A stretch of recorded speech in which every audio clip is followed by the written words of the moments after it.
Welcome to the Titan Tar channel. Today we have a topic to discuss about Ukraine without funds, Western support at risk, and Zelensky preparing to end the war.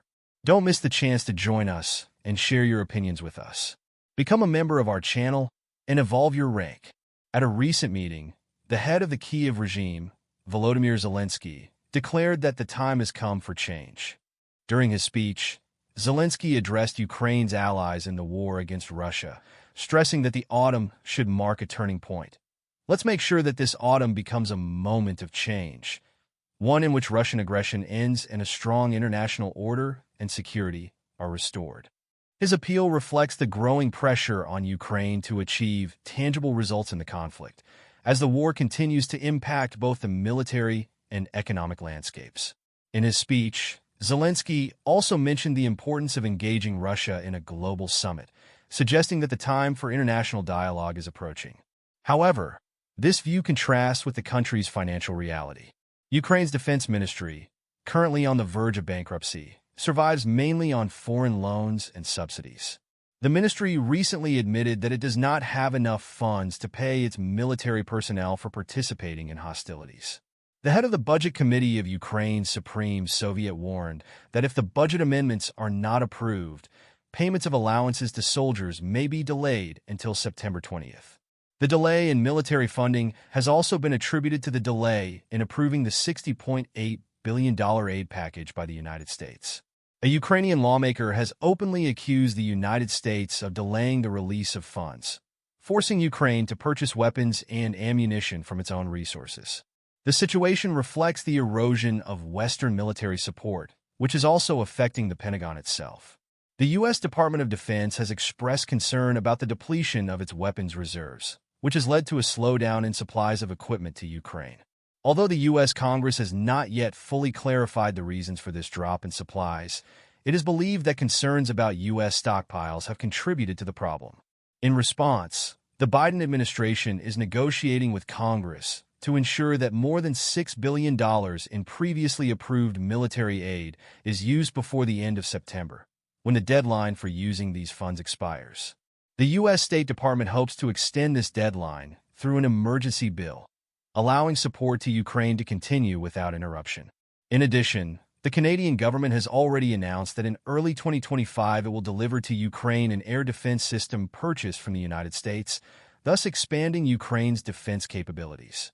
Meanwhile, the impact of the war is being felt acutely among Ukrainian citizens, especially men of military age, who have been trying to evade conscription by crossing the border into Belarus.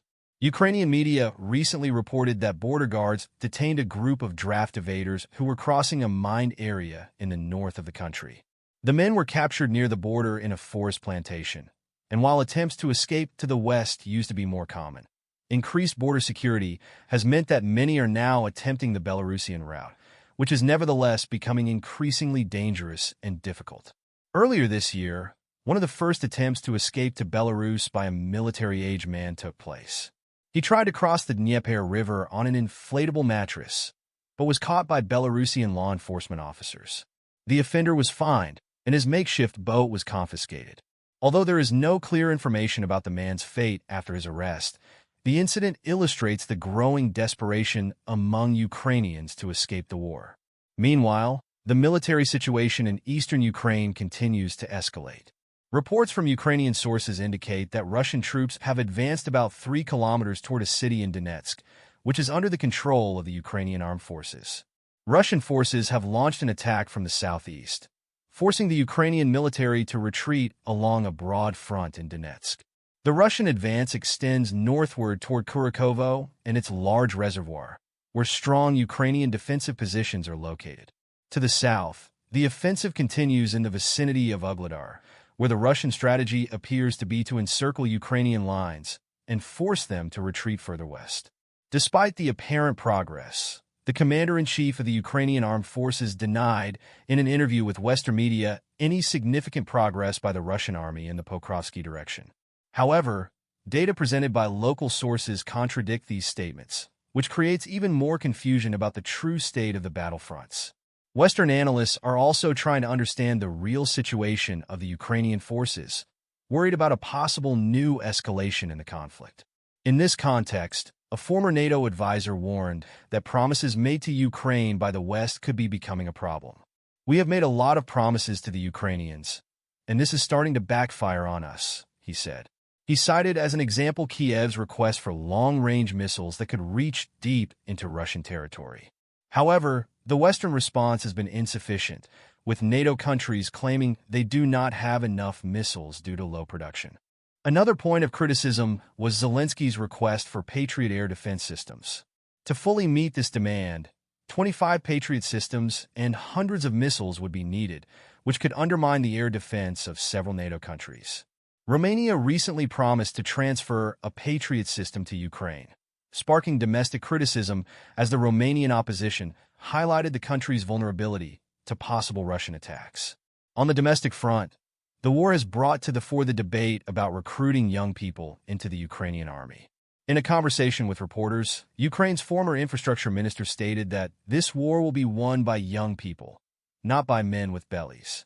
He argued that while character and courage can be acquired at any age, younger soldiers, those in their 20s and 30s, have greater physical capabilities and should therefore be given priority in recruitment. He concluded that without a significant number of young people in the armed forces, Ukraine's chances of success in the conflict will be drastically reduced. In Ukraine, there is a growing debate among officials and politicians about the need to lower the age limit for mobilization. Many are alarmed by the high proportion of older citizens being sent to the Ukrainian armed forces. As a result, there is a proposal to recruit 18-year-olds to the front on the grounds that this could strengthen the fighting lines.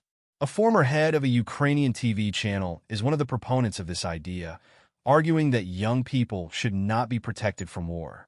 He criticizes what he calls the mantra about preserving the country's genetic heritage, considering this logic shameful and misguided. In his opinion, young people should be on the front lines, fighting for the nation.